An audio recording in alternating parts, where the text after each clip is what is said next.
Hello दोस्तों, नमस्कार। स्वागत है आप सबका अपने यूट्यूब चैनल स्टडी कैफे पे। तो चलिए दोस्तों, आज का जो टॉपिक है, आपका जो एग्ज़ाम ख़त्म हुआ है, सामान्य ज्ञान प्रतियोगिता, जो इतने लंबे समय से इंतज़ार था, बार बार पोस्टपोन्ड हो रहा था, तो आज उसका जो पेपर है, जो पेपर सेट है मेरे पास, मुझको मिला है, तो उसको एनालाइज करेंगे आज। जो उसके आंसर हैं, सिर्फ मैं आपको आंसर बताते जाऊंगा, आप चेक कर लीजिए कि आपके कितने क्वेश्चंस राइट हुए हैं। मैं डिटेल में एक्सप्लेन नहीं करूंगा।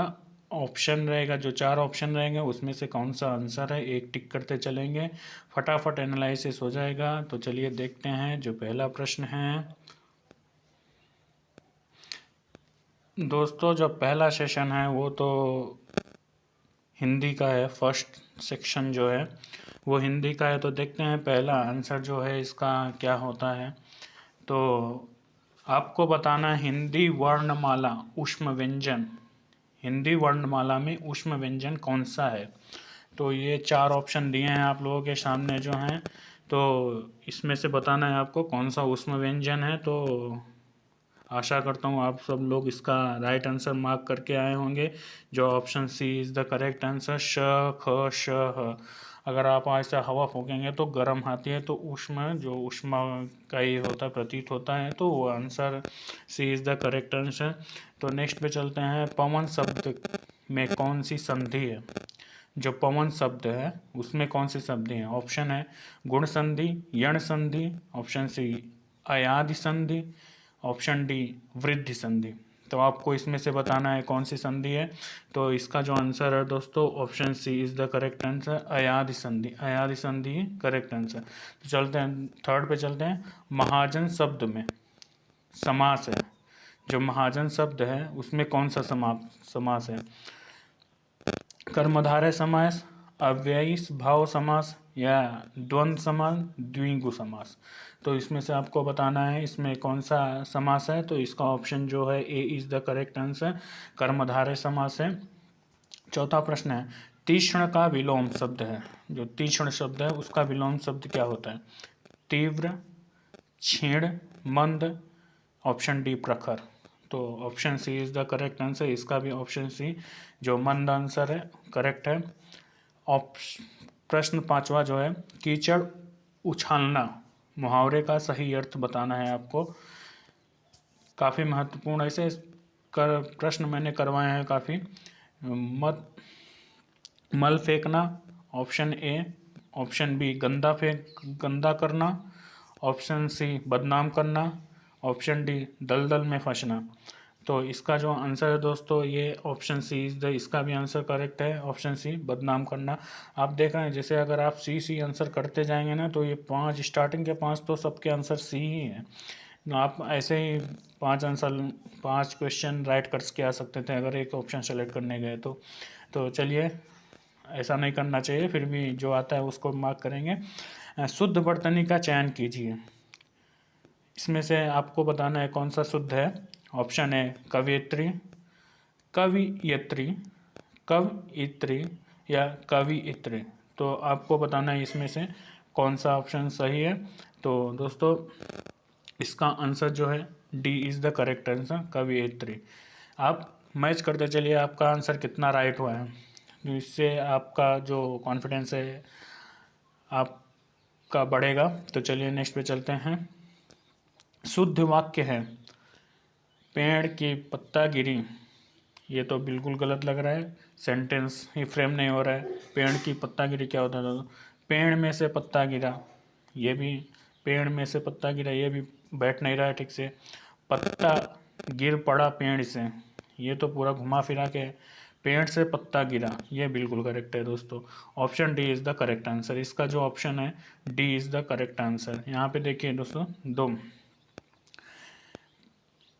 फिर से 6th का भी डी, 7th का भी डी। चरण कमल बंदी हरिराई, चरण कमल बंदो हरिराई में कौन सा अलंकार है। आपको बताना है कि जो 8वां प्रश्न है, चरण कमल बंद हरिराई में कौन सा अलंकार है। ऑप्शन ए उपमा, ऑप्शन बी यमक, या ऑप्शन सी रूपक, या उत्प्रेक्षा। तो दोस्तों इसमें जो आंसर है इसका भी आंसर है C, option C is the correct answer. 8वें का आंसर भी सी है। ईमानदार शब्द में कौन सा विशेषण है? आपको बताना है कि ईमानदार शब्द जो है उसमें कौन सा विशेषण है। गुणवाचक, व्यक्तिवाचक, सार्वनामिक या व्यक्तिवाचक। ये ऑप्शन रिपीट कर दिया है पेपर सेट करने वालों ने। आपको पास 3 ही ऑप्शन बचते हैं, तो option A is the correct answer, गुणवाचक। ईमानदार एक गुण दिखाता है इंसान के अंदर, तो गुणवाचक है। अभी एक रचना पूछी गई है, गोदान किसकी रचना है? तो आपको बताना है इसमें से गोदान किसकी रचना है। जयशंकर प्रसाद, प्रेमचंद या रामानंद शुक्ल, हजारी प्रसाद द्विवेदी। 4 ऑप्शन है आपके सामने। इसका जो आंसर है option B is the correct answer. तो आप ध्यान रखिए, इसका option B is the correct answer. तो चलिए नेक्स्ट पे चलते हैं, नेक्स्ट सेक्शन पे चलते हैं। नेक्स्ट सेक्शन इंग्लिश होने वाला है, जो इंग्लिश सेक्शन है देखते हैं नेक्स्ट पे। तो अंग्रेजी भाषा के जो प्रश्न हैं, fill in the blanks with correct verb to complete the proverb. ये आपको जो रिक्त स्थान खाली दिख रहा है उसको भरना है। तो आपके सामने है option, blood is dash dash then wire. ये वाटर लिखना चाहिए था, वो स्पेलिंग मिस्टेक है, प्रिंटिंग मिस्टेक है। आप इसके लिए क्वेश्चन, आप इसके एक प्रश्न ये रॉन्ग भी करके डिमांड कर सकते हैं मार्क्स लेने के लिए, लेकिन जहाँ तक है आपको समझना चाहिए था ये वाटर है। तो इसका जो आंसर है option B is the correct answer. Blood is thinner than water. जो ब्लड होता है वो पानी से पतला होता है, ये कहना चाहता है। तो नेक्स्ट पे चलते हैं, 12th question. Select the sentence in which article has been wrongly used। A people should obey his character. जो आर्टिकल होते हैं ए एन वो सब यूज़ किया है, तो इसमें से कौन सा रॉन्ग मतलब गलत तरीके से यूज़ किया गया है वो हमको बताना है। तो अ पीपल शुड ओबे हिज टीचर, ये तो बिल्कुल सही है, अ यूज़ किया है। 12 inches make a foot, 12 inch जो होता है 1 फुट बनाता है, ये भी राइट है। ही इज़ अ यूरोपियन, ये गलत है दोस्तों। यहाँ पे होना चाहिए था ही इज़ एन यूरोपियन। ई के बाद ई है ना, वोवेल्स के बाद एन आता है, तो यहाँ पे एन आना चाहिए था, ही इज़ एन यूरोपियन, तो ये सही होता था।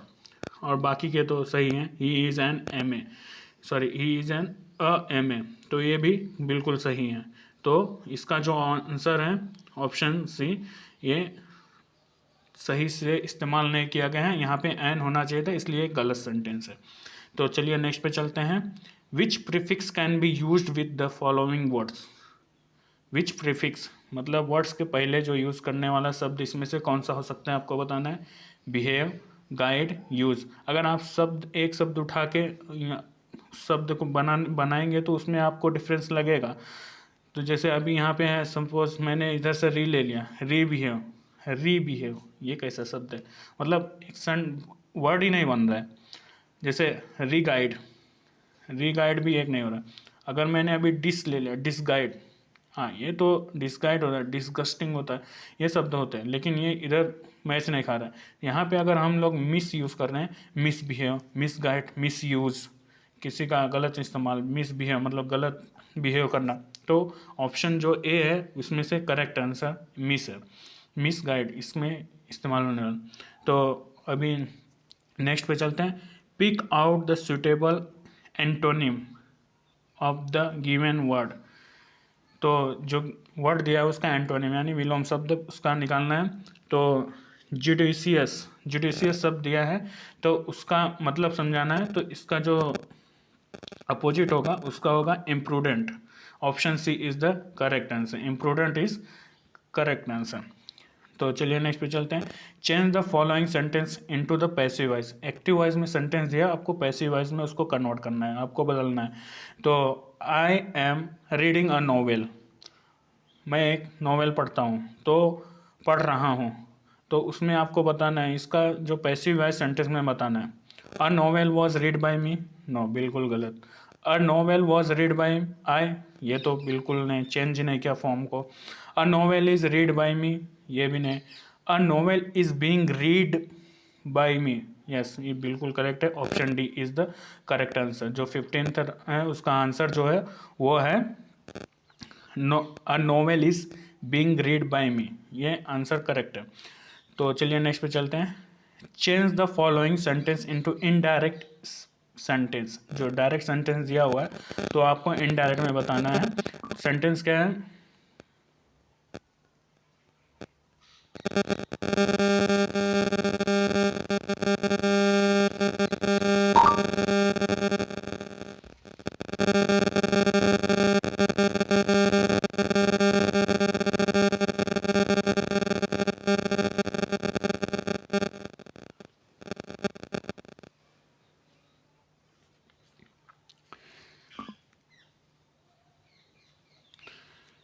तो 16 का question, change the following sentence into the indirect sentence.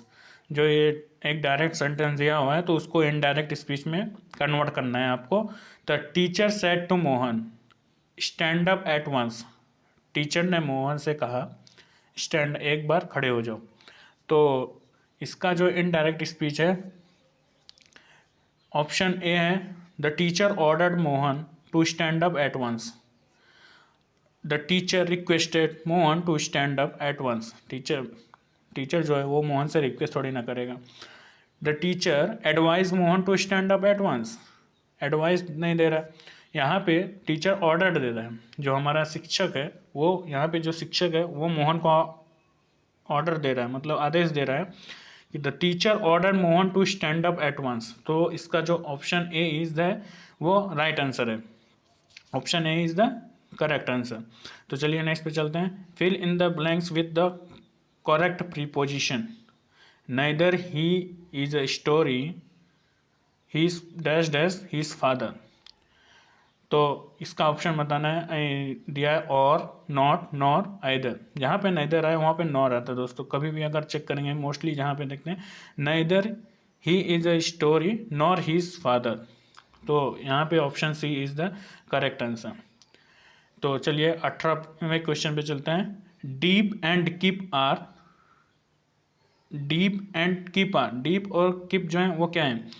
Smiley हैं या मेटाफर हैं, राइमिंग वर्ड्स हैं या ऑल्टरनेटिव हैं? तो दोस्तों deep and keep, deep and keep, जाता आता, ये दोनों क्या होते हैं? राइमिंग शब्द हैं। तो ये क्या है? राइमिंग वर्ड है। जो पोएम में ज़्यादातर यूज़ किए जाते हैं ऐसे वर्ड, डीप एंड कीप। तो ऑप्शन 18 का जो है C is the correct answer.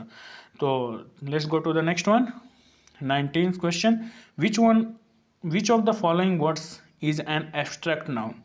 तो यहाँ पे जो है क्राउड ज़्यादा होता है तो ये कलेक्टिव नाउन हो गया। तो यहाँ पे humanity is the correct answer. जो ह्यूमैनिटी है वो सही आंसर है इसका एब्स्ट्रैक्ट नाउन का। तो चलिए नेक्स्ट पे चलते हैं। सिनोनिम ऑफ आर्टिफिशियल, मतलब इसका मीनिंग बताना है हमको। जो आर्टिफिशियल है उसका मतलब, आर्टिफिशियल मतलब दोस्तों जैसे एक आर्टिफिशियल मतलब जो इंसानों द्वारा बनाया जाता है ऐसा, जो नेचुरल नहीं है। तो जो नेचुरल नहीं है वो अननेचुरल है। तो option D is the correct answer. So let's go to the next section. देखते हैं अगला सेक्शन कौन सा है। काफ़ी आसान प्रश्न है, मुझे लगता है आप सब लोगों ने इसमें स्कोर किया होगा। तो चलिए नेक्स्ट पे चलते हैं। तो देखते हैं अगले प्रश्न। वायु में ध्वनि की चाल 332 मीटर प्रति सेकंड है। यदि दाब बढ़ाकर 2 गुना कर दिया जाए तो ध्वनि की चाल होगी, ध्वनि की चाल क्या होगी? तो दोस्तों जहाँ तक मुझे ज्ञात हो रहा है कि इसमें कोई बदलाव नहीं होगा, वो 332 मीटर प्रति सेकंड ही रहेगा। उसकी चाल में कोई बदलाव, ध्वनि की चाल वही सेम रहेगा, उसमें कोई बदलाव नहीं होता है। तो option C is the correct answer. बल, 22वां क्वेश्चन, बल आपूर्ण का वित्तीय सूत्र होगा। The dimension formula of torque is. तो डायमेंशन फार्मूला का ऑप्शन जो है इसमें, जो ऑप्शन सी इज द, इसका भी करेक्ट आंसर है। Option C is the correct answer. M into L raise to 2 into T raise to -2, ये है सही जवाब। तो दोस्तों नेक्स्ट पे चलते हैं। यदि सदिश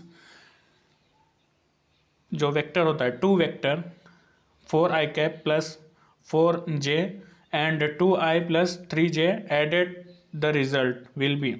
तो दोस्तों इसका जो आंसर है वो होगा option C is the correct answer. जो इसका जो ऑप्शन है वो करेक्ट होगा। अगर आप ऐसे जोड़ना देखने जाएं तो 4i प्लस 2i जो 6i हो गया है, और अंडर रूट होता है ये under root 6i and 10i। तो इसका जो अगर हम स्क्वायर रूट इसका निकालेंगे तो 36 प्लस अंडर रूट रहता है 36 प्लस 100, तो अंडर रूट 136। तो आंसर जो होता है वो 130 under root 136 is the correct answer. तो नेक्स्ट पे चलते हैं दोस्तों। अगला प्रश्न देखते हैं। चलती हुई बस में अचानक ब्रेक लगने पर यात्री को आगे की ओर झुकना का कारण बताना है आपको। Cause of a passenger bending forward due to sudden braking in a moving bus. अचानक बस में आप बस में जा रहे हैं, अचानक ब्रेक लगाने पे आप आगे की तरफ झुकते हैं, तो उसमें कौन सा लॉ यूज़ होता है, कौन सा मतलब फर्स्ट लॉ ऑफ मोशन या Newton second law of motion, Newton third law of motion. तो इसकी परिभाषा अगर आप पढ़ेंगे दोस्तों तो आपको पता चलेगा option A is the correct answer. Newton's first law of motion का यूज़ होता है, तो इसमें option A is the correct answer. आप गिनते चलिए आपके कितने आंसर राइट होते हैं, तब आपका जो जो मार्जिन है वो आप कितना तक का आपका स्कोर देखते हैं कितना होता है। चलिए नेक्स्ट पे चलते हैं। If two plane mirror are inclined at an angle of 90 degree to each other then what will be the number of image form between them. आपको बताना है कि यदि कोई दो समतल दर्पण एक दूसरे से 90 डिग्री कोण पर झुके हो तो उनके बीच बने प्रतिबिंबों की संख्या ज्ञात कीजिए। तो दोस्तों इसका बहुत आसान है। जो हमको टीटा दिया हुआ है, टीटा 90 डिग्री है, तो अगर आप देखेंगे 360 अपॉन टीटा -1 कर दीजिए, -1 कर दीजिए, आराम से आंसर आ जाएगा। टीटा इक्वल टू 90 दिया है तो टीटा यहाँ पे डालिए 90, 936 मतलब 4 आंसर आया। 90 से 4 - 1, तो इसके जो प्रतिबिंब बनेंगे वो 4 - 1 मतलब 4 में से 1 निकाला तो 3। तो option C is the correct answer. बिल्कुल बड़े आसानी सवाल हैं, अगर आपने थोड़ी भी स्टडी करी होगी तो काफ़ी आसानी से सॉल्व कर सकते हैं। यहाँ पे तीसरा आंसर जो है option C is the correct answer. तो चलिए 26 क्वेश्चन पे चलते हैं। The combined resistance of the circuit shown in the figure will be. चित्र में दर्शाए गए परिपथ की मिश्रित प्रतिरोध होगा। तो दोस्तों यहाँ पे पैरेलल में लगा है समांतर श्रेणी और एक सीरीज होता है। तो ये दोनों जो हैं आप आसानी से सॉल्व कर सकते हैं। जो फॉर्मूला आता है 1/r equal to 1/r1 plus 1/r2, ये फार्मूला है इसका। तो आप अगर फार्मूला देखेंगे तो काफ़ी आसानी से सॉल्व कर सकते हैं इसको। तो 1/8 प्लस 1/8 इसको पहले समांतर श्रेणी में सॉल्व कर लिए तो ये बटेगा 2/8 हो जाएगा, तो 1/4 आंसर हो गया इसका 1/4। फिर आता है इसका सॉरी, फिर नेक्स्ट पे देखेंगे इसका तो 3/9 हो जाएगा, तो इसको कैंसिल किए तो 1/3 हो गया। फिर 1/4 और 1/3 को सॉल्व करेंगे तो आ जाएगा 60/12। तो इसका जो करेक्ट आंसर है 7/2 7/12 is the correct answer. Answer जो है वो ओम्स में रहता है, तो इसका जो आंसर है option D is the correct answer. So let's go to the next one. देखते हैं दोस्तों अगले इस पे चलते हैं, प्रश्न देखते हैं क्या है नेक्स्ट प्रश्न।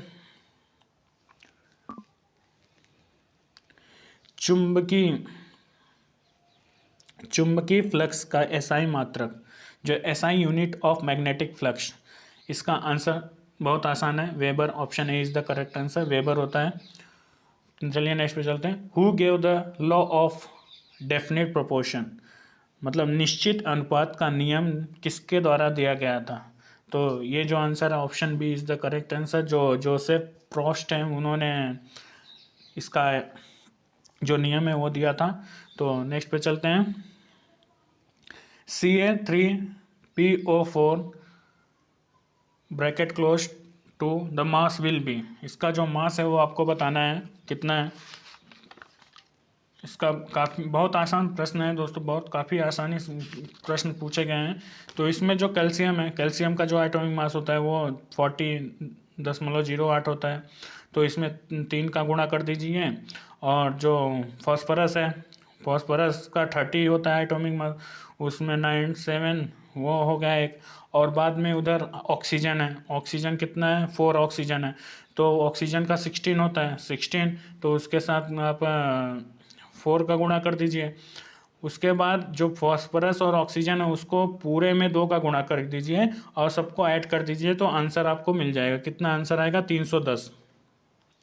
जो इसका आंसर आएगा दोस्तों, option A is the correct answer. 310 दशमलव समथिंग आएगा, तो राउंड फिगर करके 310 है आंसर उसका। तो ऑप्शन जो A is the correct answer. तो चलिए नेक्स्ट पे चलते हैं, अगला प्रश्न देखते हैं कौन सा है। The value of M for the 7th electron in 3D raise to 7 will be. 3D raise to 7 में 7वें इलेक्ट्रॉन के लिए m का मान होगा। तो इसका आंसर जो है दोस्तों -2, option C is the correct answer. चलिए नेक्स्ट पे चलते हैं। NaCl के 0.5 मोल में कितने अणु होते हैं। आपको बताना है कि जो NaCl है, सोडियम क्लोराइड, उसमें कितने 0.5 मोल के कितने अणु होते हैं। तो दोस्तों उसका ऑप्शन ए है 3.01 इंटू 10⁻23, इतना। Option A is the correct answer. निम्न में से अगला प्रश्न है, which of the following does not have covalent bond. Which of the following, निम्न में से संयोजक बंध किसमें है। ठीक से क्वेश्चन दिख नहीं रहा दोस्तों, तो आपको बताना है इसमें से कोवेलेंट बॉन्ड जिसको इंग्लिश में बोलते हैं, तो इसमें से किसमें नहीं है। तो इसका जो करेक्ट आंसर है वो NaCl है, उसमें कोवेलेंट बॉन्ड नहीं होता है।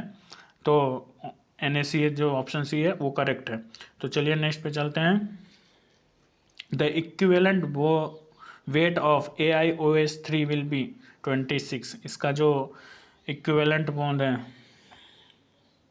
तुल्यबांकी का भार जो पूछा है, आप क्वेश्चन पढ़ लीजिए। जो 33 है उसका आंसर जो है 26 है। 26 इज द करेक्ट आंसर। तो चलिए नेक्स्ट क्वेश्चन पे चलते हैं। The electronic configuration of a 3 element X, Y, Z are respectively. 3 तत्वों X, Y और Z में इलेक्ट्रॉनिक विन्यास क्रमशः 287, 282 और 288 हैं। तो तत्व Z का एक, जो Z का पूछा है, तो इसमें Z का है 288, जो है ऑर्गन कहलाता है। तो इसका जो है वो एक निष्क्रिय गैस होता है, मतलब इनर्ट गैस होता है। तो इसका ऑप्शन सी है। अगर दोस्तों आपने अगर सिर्फ सी मार्क किया होता ना, तो आराम से एग्ज़ाम क्लियर हो जाता था। मुझे तो ऐसा ही लग रहा है, पेपर सेट करने वाला का कैपिटल जो है, मतलब जो अल्फ़ाबेट है, वो लगता है सी फेवरेट था, इसलिए सारे आंसर सी ही लग रहे हैं। तो चलिए नेक्स्ट पे देखते हैं। नेक्स्ट, धनी क्रिस्टल निकाय में अच्छी लंबाई होती है। तो the positive crystal of system has a good elongation. तो आपको बताना है इसमें कि इसका आंसर क्या है। इसका आंसर दोस्तों ए है, option A is the correct answer. जो क्रिस्टल निकाय हैं, अच्छा लंबाई होती है, वो A=B=C, मतलब A बराबर B बराबर C is the correct answer. तो अभी नेक्स्ट पे चलते हैं। प्रथम कोट के अभिक्रिया के लिए K का मात्रक है। The unit of a K for the first order reaction is. तो इसका ऑप्शन जो है, option C is the correct answer. Second inverse, मतलब 1/s सेकेंड।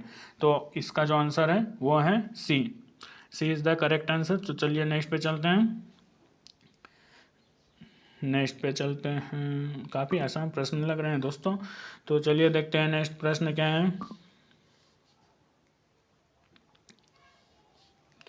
तो आपको बताना है, नाइट्रोजन के परमाणु में उपस्थित न्यूट्रॉन की संख्या है। जो नाइट्रोजन होता है, number of neutrons present in the nitrogen atom, तो उसमें 7 आंसर होता है। Option C is the correct answer. सारे आंसर सी हो रहे हैं दोस्तों, आप ध्यान से अगर देखेंगे तो जहाँ भी देख रहे हैं option C is the right ही है। If the 3 object paper, iron and stone are dropped together in vacuum, then which one will come first on the earth? अगर आप हवा में ऐसा ही पत्थर, कागज और लोहा को नीचे गिराएंगे तो उसमें से कौन सा सबसे पहले नीचे आएगा? तो दोस्तों इनका जो घनत्व होता है वो सबका बराबर होता है, तो ऑप्शन सी इज है वो करेक्ट है, तीनों एक साथ आएंगे, इसमें कोई भेदभाव नहीं होगा वो सब आंसर है, ये option D is the correct answer है। तो चलिए 39वां क्वेश्चन देखते हैं क्या है। सामान्य आँख के लिए सुपृष्ठ दृष्टि का न्यूनतम दूरी होती है, the minimum distance of a clear vision for the normal I is. तो इसका आंसर 25 सेंटीमीटर, आप सबको पता होगा, ये काफ़ी आसान प्रश्न था। तो let's go to the next one. A device that converts from higher voltage to the lower voltage. उच्चतर वोल्टेज का निम्नतर वोल्टेज या विपरीत से एसी रूपांतरित करने वाला उपकरण कहलाता है। तो उसको दोस्तों ट्रांसफार्मर बोलते हैं, जो हाई वोल्टेज को लो वोल्टेज को हाई में कन्वर्ट करके आगे भेजता है। तो option D is the correct answer. तो चलिए अगले प्रश्न पे चलते हैं। एशिया का ज्योतिपुंज किसे कहा जाता है? Who is called light house of Asia. तो यहाँ पे जो गौतम बुद्धा हैं उनको एशिया का ज्योतिपुंज या लाइट हाउस ऑफ एशिया बोला जाता है, जो गौतम बुद्ध हैं। हजरत मोहम्मद साहब का जन्म कहाँ हुआ था? हजरत मोहम्मद साहब का जन्म जो हुआ था वो मक्का में हुआ था, option C is the correct answer. तो चलिए दोस्तों नेक्स्ट पे चलते हैं। 43 नालंदा विश्वविद्यालय की स्थापना किसने की थी? जो नालंदा विश्वविद्यालय था उसकी स्थापना किसने की थी? उसकी स्थापना की थी कुमारगुप्त ने। तो चलिए नेक्स्ट पे चलते हैं। संविधान का भारतीय संविधान संपूर्ण रूप से कब लागू हुआ था? जो एक पार्शियली लागू हुआ था, मतलब आधा ही थोड़े आर्टिकल्स लागू हो गए थे, तो वो 26 जनवरी 1949 को था, लेकिन पूर्ण रूप से पूछा है तो 26 जनवरी 1950, जो ऑप्शन डी है वो राइट आंसर है। चलिए नेक्स्ट पे चलते हैं। महमूद गजनी ने भारत पर कितनी बार आक्रमण किया? जो महमूद गजनी था वो भारत पे कितनी बार अटैक किया? तो वो भारत पे 17 बार अटैक कर चुका था। तो option D is the correct answer. तो चलिए नेक्स्ट पे चलते हैं, अगले प्रश्न में देखते हैं। अगला प्रश्न है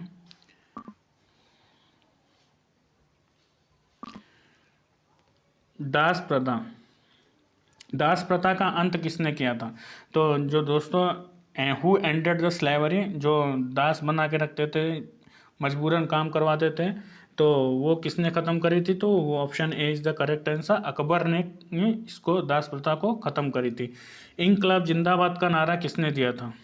इंकलाब जिंदाबाद का नारा किसने दिया था? Option A Chandrashekhar Azad, option B Bhagat Singh, option D option C Subhash Chandra Bose, या ऑप्शन डी महात्मा गांधी। तो इसका जो ऑप्शन है वो भगत सिंह ने इसका जो दिया था वो उन्होंने बताया था। वैसे तो ये एक लेखक थे, एक पोएट थे, उन्होंने अपने लेख में लिखा था हसरत मोहनी ने ये इंकलाब जिंदाबाद का नारा दिया था, लेकिन भगत सिंह ने इसको और ज़्यादा लेवल पे प्रमोट किया, मतलब इसको लोगों के बीच मतलब वही लेके गए थे इसको। तो इसमें ऑप्शन के हिसाब से Bhagat Singh is the correct answer. तो 48वें क्वेश्चन पे चलते हैं। वर्तमान समय में उच्चतम न्यायालय के मुख्य न्यायाधीश कौन है? तो ये तो काफ़ी इजी क्वेश्चन है दोस्तों। यहाँ पे दिया है एम.वी. रमन्ना, तो एम.वी. रमन्ना नहीं एन.वी. रमन्ना होता है, तो option C is the correct answer, NV. Ramanna. NV. Ramanna जो है वो option C is the correct answer. Bharat की सबसे ऊंचाई पर स्थित झील कौन सी है? तो भारत पे सबसे झील कौन सी है? तो जो सुपीरियर झील है वो तो दोस्तों कनाडा में है, यहाँ पे इंडिया में नहीं है, तो ये ऑप्शन से हट जाता है। डल झील जो है वो 1775 मीटर पे है, जो हिमाचल प्रदेश में है। और चोमालू झील जो है दोस्तों लोकतक झील वो मणिपुर में है, जो 768 मीटर है उसकी हाइट पे है, जो उसकी जो सरफेस है, जो मतलब जो लैंड है उसके 768 मीटर की ऊंचाई पे है। और जो चोमेलू है वो दोस्तों 5100 मीटर पे है, 5100 मीटर, जो सिक्किम में है। तो जो ऑप्शन डी है यहाँ पे, option D is the correct answer. इसका आंसर जो है चोमेलू झील है वो सही जवाब है। तो आईसीसी के वर्तमान में अध्यक्ष कौन है? 50वां प्रश्न है, हाफ सेंचुरी। तो 50वां प्रश्न, आईसीसी के वर्तमान में अध्यक्ष कौन है? तो दोस्तों बीसीसीआई के जो आईसीसी के लिए नियुक्त किया है तो वो सौरव गांगुली हैं, और प्रेसिडेंट भी वो बीसीसीआई प्रेसिडेंट भी सौरव गांगुली को नियुक्त किया गया है। तो ऑप्शन जो सी है करेक्ट आंसर। तो चलिए नेक्स्ट पे चलते हैं। भारत के प्रथम चीफ ऑफ डिफेंस स्टाफ थे, जो भारत के थे सीडीएस, फर्स्ट सीडीएस कौन था? Chief of defence. तो दोस्तों हाल ही में अगर आप न्यूज़ देखते रहे होंगे तो बिपिन रावत, जिनको प्लेन क्रैश में मौत हो गई थी, तो option B is the correct answer. Bipin Rawat जो है वह सही जवाब है। तो 52वां प्रश्न है, पृथ्वी दिवस कब मनाया जाता है?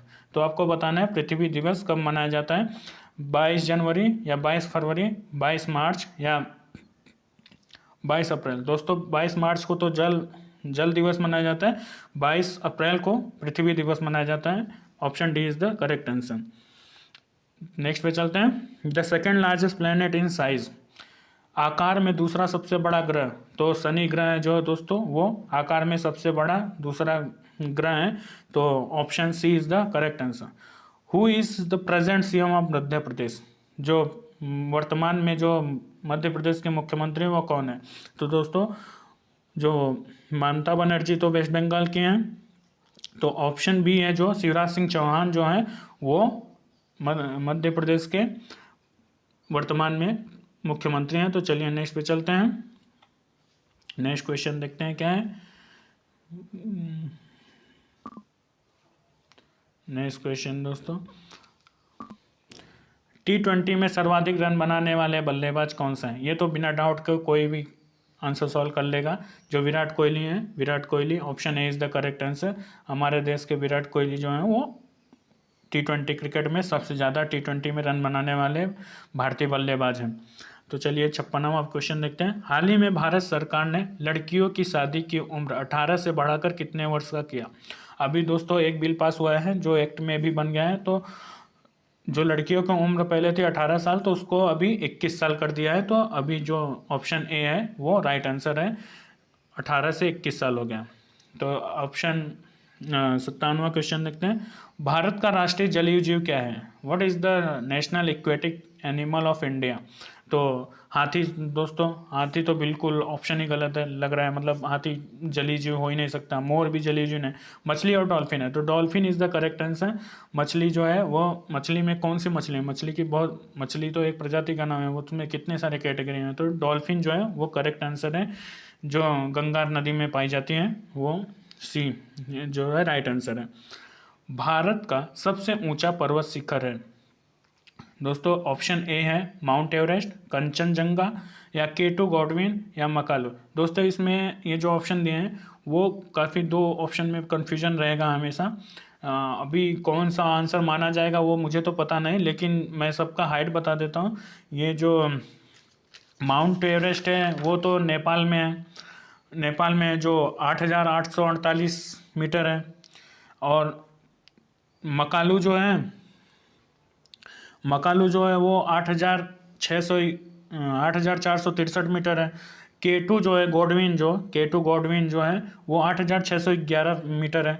और जो कंचनजंगा है वो 8,586 है। तो इस हिसाब से दोस्तों जो K2 और K2 जो है वो POK में है, पाकिस्तान ऑक्यूपाइड, जो जिस पे पाकिस्तान ने कब्जा करके रखा है वो POK में है, तो वो भी इंडिया का पार्ट है। अगर मेरे हिसाब से जाना पड़े तो option C is the correct answer. लेकिन अगर पूर्ण रूप से पूछा जाए कि किसी जो कॉन्फ्लिक्ट एरिया में नहीं है, किसी झगड़ा वगड़ा एरिया में नहीं है, तो ऑप्शन बी करेक्ट आंसर होगा, क्योंकि ये सिक्किम में है। सिक्किम में है, तो ये ऑप्शंस में आप देख लीजिएगा कौन सा करेक्ट आंसर माना जाएगा। वैसे तो ऑप्शन K2 गॉडविन, जो K2 गॉडविन है वही करेक्ट आंसर मेरे हिसाब से तो वही होना चाहिए। तो नहीं तो कंचनजंगा भी लगवा सकते हैं, वो भरोसा नहीं किसी का। तो चलिए 59वें प्रश्न पे चलते हैं। मथुरा शहर किस नदी के किनारे बसा है? तो इसका आंसर जो है यमुना नदी के किनारे में बसा है, मथुरा जो नदी है। चलिए नेक्स्ट पे चलते हैं। बांदीपुर राष्ट्रीय उद्यान किस राज्य में है? In which state the Bandipur national park located? तो ये option D is the correct answer, Karnataka में है। तो चलिए नेक्स्ट पे चलते हैं, फटाफट सॉल्व करते हैं, नहीं तो टाइम बहुत हो जाएगा। अंतरिक्ष का शहर कहा जाता है, अंतरिक्ष का शहर किसको कहा जाता है दोस्तों? अंतरिक्ष का शहर बेंगलुरु को कहा जाता है। Option C is the correct answer. विश्व का सबसे गहरा महासागर किसको जाना जाता है? तो दोस्तों पैसिफिक ओशियन यानी प्रशांत महासागर को विश्व का सबसे गहरा, option C is the correct answer. मूल संविधान में कुल कितने अनुच्छेद हैं? मूल संविधान में मतलब जब संविधान को बनाया गया था तो उसमें कितने आर्टिकल थे दोस्तों? उसमें 395 मतलब 395 आर्टिकल थे, ये आपको ध्यान रखना है। अभी तो आप चेक कर लीजिए आपके कितने आंसर राइट हो रहे हैं। चलिए नेक्स्ट पे चलते हैं, नेक्स्ट क्वेश्चन देखते हैं। What is the full form of WHO? मतलब हु का फुल फॉर्म बताना है, तो ये होता है world health organisation, no doubt. Option A is the correct answer. Hawa Mahal कहाँ स्थित है? हवा महल दोस्तों जयपुर में स्थित है, जिसको पिंक सिटी के नाम से भी जाना जाता है। काला झंडा विरोध का प्रतीक है दोस्तों, ऑप्शन ए इज द 66 का और 66 का आंसर है जो है वो विरोध का प्रतीक है, प्रोटेस्ट जिसको बोलते हैं। रूस के संसद का नाम है, रूस का संसद का आपको नाम बताना है, तो option C is the correct answer, Duma जो है वो करेक्ट आंसर है। 67 का सर्वश्रेष्ठ वीरता पुरस्कार, सर्वश्रेष्ठ वीरता पुरस्कार का नाम बताना है, तो option C is the correct answer, Paramvir Chakra जो है वो है सर्वश्रेष्ठ वीरता पुरस्कार। Who is the author of novel Chandrakanta? Chandrakanta novel का जो ऑथर हैं, जो पोएट हैं, उसका नाम क्या है, लेखक के नाम क्या है? तो Devaki Nandan Khatri, option C is the correct answer. तो और नेक्स्ट पे चलते हैं 70 क्वेश्चन नंबर 70 जो है, कंप्यूटर कितने प्रकार के होते हैं? कंप्यूटर जो है दोस्तों 4 प्रकार के होते हैं।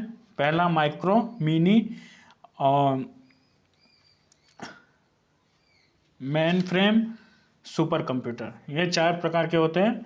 माइक्रो, मिनी, मेन फ्रेम और सुपर कंप्यूटर, ये 4 टाइप के कंप्यूटर होते हैं। चलिए नेक्स्ट पे चलते हैं। हुक शब्द किस खेल से संबंधित है? The word hook is related to which sports? तो दोस्तों एक तो ऑप्शन में अगर दिया होता कि मुक्केबाजी यानी बॉक्सिंग दिया होता तो बॉक्सिंग होता था, नहीं तो option C is the correct answer, cricket. Hook shot लगाने का जो रहता है वो क्रिकेट में रहता है। भारत सरकार द्वारा कोविड-19 वैक्सीन के रजिस्ट्रेशन हेतु किस ऐप पर लॉन्च किया गया? तो इसमें आपको बताना है कि कौन सा ऐप लॉन्च किया है, तो कोविन ऐप लॉन्च किया है, जो इसका correct answer option A is the correct answer. तो चलिए दोस्तों नेक्स्ट पे चलते हैं। अगला प्रश्न जो है, रेगुर मिट्टी का अन्य किस नाम से जाना जाता है? रेगुर मिट्टी जो है उसको अन्य किस नाम से जाना जाता है? लाल मिट्टी, काली मिट्टी, जलोढ़ मिट्टी या बलुई मिट्टी? तो दोस्तों option B is the correct answer, काली मिट्टी के नाम से जाना जाता है। लोकतक झील कहाँ स्थित है? लोकतक झील किस स्टेट में है अगर पूछा तो मणिपुर में स्थित है, no doubt Manipur is the correct answer, option A. Bharat में वर्तमान के रेल मंत्री कौन है? पीयूष गोयल, अश्विनी लोहानी या अश्विनी वैष्णव, सुरेश प्रभु? तो इसका option C is the correct answer, Ashwini Vaishnav जो है वो मौजूदा में रेल मिनिस्टर है। भारत, नई दिल्ली, तमिलनाडु, यहाँ पे दोस्तों जो भारत है, नई दिल्ली जो है वहाँ का कैपिटल है, राजधानी, भारत की राजधानी नई दिल्ली है, तमिलनाडु की Chennai, option A is the correct answer. तो 77वां क्वेश्चन है 3, 7, 15, 31। तो दोस्तों आप डबल प्लस 1 करते जाइए। 3 दूना 6 प्लस 1 7, 7 दूनी 14 प्लस 1 15, 15 दूना 30, 1 31, 31 दूना 62 प्लस 63। तो option B is the correct answer, no doubt. तो चलिए 78 प्रश्न में चलते हैं। क्या है इसमें? 5 दूनी 10 प्लस 5 दूनी 10, 10 2 12, 12 हो गया। 6 दूनी 6 चौका 24, 24 2 26, तो 1 दुक्के 2, 2 plus 3 5 is the correct answer, option D is the right answer है 78 प्रश्न का। भाई, आपके भाई की पत्नी की बहन आपकी क्या लगेगी? आपके भाई की पत्नी की बहन आपकी क्या लगेगी? तो ऑप्शन जो है दोस्तों साली लगेगी, option C is the correct answer. निम्न में से भिन्न है, इसमें आपको बताना है कि अलग कौन सा है, नेपाल, भूटान, बांग्लादेश या लंदन? दोस्तों एक तरफ से अगर इसमें 2 तरीके लग सकते हैं, नेपाल, भूटान, बांग्लादेश, ये एक देश का नाम है, लंदन जो है एक शहर का नाम है, तो ऐसे भी एक अलग बनता है। और नेपाल, भूटान और बांग्लादेश ये जो हैं 3, ये भारत के पड़ोसी देश भी हैं, और लंदन जो है वो यूरोप में है, वो एशिया में नहीं है। ये भी एक तर्क हो जाता है कि एशिया में नहीं है और एक भारत के पड़ोसी राज्य, तो इसका ऑप्शन जो है डी होगा, जो भिन्न है। अंग्रेजी वर्णमाला में वी का स्थान होगा, अंग्रेजी वर्णमाला में वी का कितना कितना स्थान होगा, 22वां स्थान होगा। यू का 21वां है तो वी का 22वां होगा। ये काफ़ी आसान प्रश्न था, आप लिख के भी वहाँ चेक कर सकते थे अगर आपके पास टाइम रहा होगा तो। चलिए नेक्स्ट पे चलते हैं, और 19 प्रश्न बाकी हैं। देखते हैं अगला प्रश्न। तो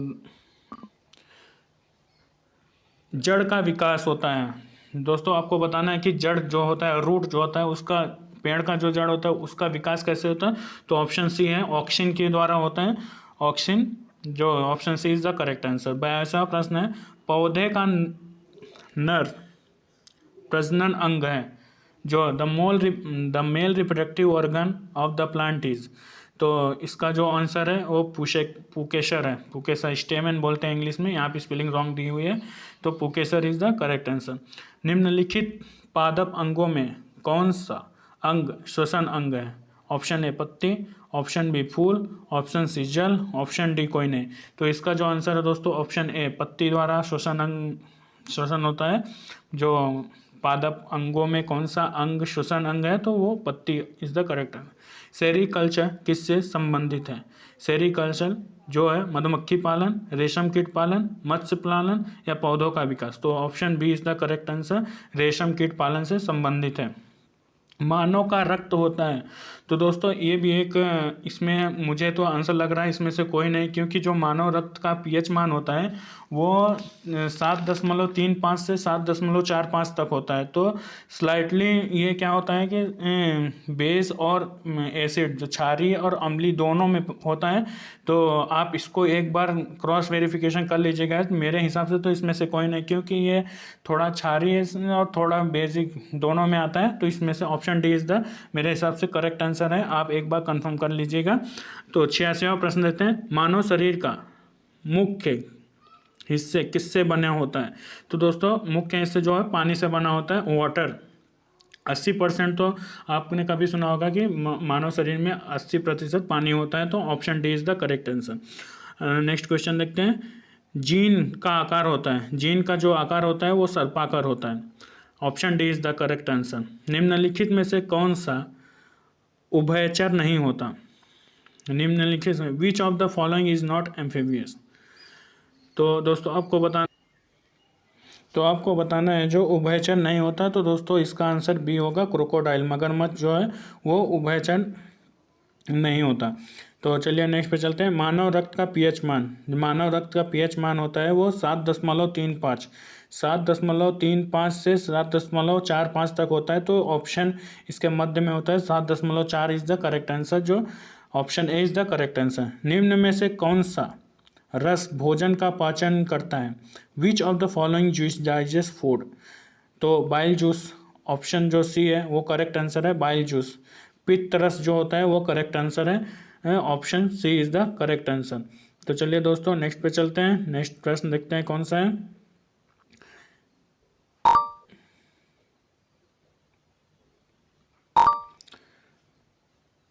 दस प्रश्न और बचे हैं। रक्त का एक ऊतक है, रक्त का एक ऊतक है। Blood is a tissue of संयोजी, जो कनेक्टिव टिश्यू होता है, कनेक्टिव टिश्यू बोलते हैं। Blood is a tissue which connective tissue. तो चलिए नेक्स्ट पे चलते हैं, हम 1 मिनट में डैश डैश डैश बार सांस लेते हैं। तो हम 1 मिनट में 16 से 18 बार सांस लेते हैं। Option D is the correct answer. हड्डियों का जोड़ता है, हड्डियों को कनेक्ट बोन्स। तो लिगामेंट जो होता है, लिगामेंट्स वो है जो हड्डियों को जोड़ता है। चलिए नेक्स्ट पे 94 प्रश्न, थायराइड ग्रंथि शरीर के किस भाग में स्थित होती है। Thyroid gland, in which part of the body is the thyroid gland. तो जो गला होता है वहाँ पे थायराइड होता है, जिसको घेंगा बीमारी होती है उसको। मनुष्य का में निषेचन डैश डैश में होता है, जो fertilisation take place in human. तो ऑप्शन है फैलोपियन ट्यूब्स, अंडाशय या ओनी या गर्भाशय। तो option A is the correct answer, fallopian tubes में मनुष्य का निषेचन होता है। तो चलिए नेक्स्ट पे चलते हैं, कौन सा विटामिन शरीर में कैल्शियम का अवशोषण को बढ़ाता है। तो आपको बताना है option A D, option B जो है B, option C A, option D B6। तो दोस्तों जो कैल्शियम का जो बढ़ाता है वो ऑप्शन डी है, जो सूर्य के रोशनी से भी मिलता है हमको ऑप्शन कैल्शियम, तो वो option D is the correct answer है। तो चलिए नेक्स्ट पे चलते हैं। मानव शरीर में जल की मात्रा होती है, तो मानव शरीर में कितने जल की मात्रा है वो कितने प्रतिशत होती है? 50% या 10% या 20% या 80%? तो option D is the correct answer, 80% होती है। कुत्ते के काटने से कौन सी बीमारी होती है? कुत्ते के काटने से कौन सी बीमारी होती है? Option A scurvy, option B rabies, option C cancer या ऑप्शन डी इन्फ्लुएंजा? तो दोस्तों option B is the correct answer. और कुत्ते के काटने से जो बीमारी होती है उसको रेबीज बोलते हैं। 99 प्रश्न, मधुमक्खी और टिड्डा किस वर्ग से संबंधित है? ऑप्शन ए कीटाणु, ऑप्शन बी टिड्डा, ऑप्शन सी कीट या इनमें से कोई नहीं? तो आपको दोस्तों बताना है कि इसमें से कौन सा है। तो जो कीट है, option C is the correct answer, कीट वर्ग से संबंधित है। Who first use the word biology? जो बायोलॉजी शब्द का है सर्वप्रथम किसने इस्तेमाल किया था? तो लेमार्क, डार्विन, मेडल या अरस्तु? तो ऑप्शन डी है। 100 प्रश्न का जो 100वां प्रश्न है उसका ऑप्शन डी, अरस्तु ने फर्स्ट टाइम इस्तेमाल किया था। तो दोस्तों थैंक यू सो मच दोस्तों देखने के लिए वीडियो, और चैनल को सब्सक्राइब करें, अपने दोस्तों के साथ शेयर करें। ऐसे ही मज़ेदार वीडियो आप लोगों के लिए लाता रहूँगा। Thank you so much for watching.